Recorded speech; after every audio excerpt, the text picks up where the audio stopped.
If you've watched any of my other videos, you know that I tend to buy the cheapest tooling money can buy. And that's because we're not doing production work in my shop, and these are just hobby-sized machines, so I figure it's not necessary to spend money on the best of anything.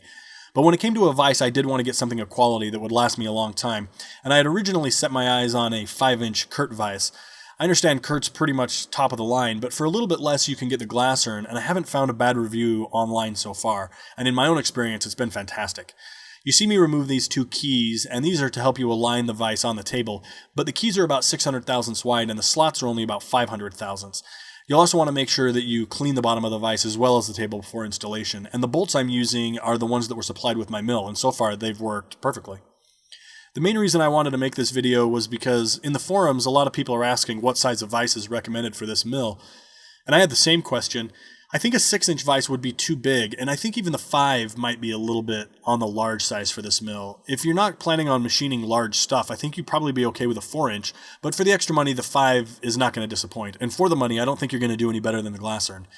You can see I've got it trammed to within about a half a thousandths, but I think variation on the surface is probably closer to a tenth. This vise is phenomenal. I can't believe how smooth and flat and parallel all the machine surfaces are. I'm also going to sweep across the top of the moving jaw to show you that there's about a tenth of variation here. But let's also consider that this is coming from a cheap Schar's dial test indicator.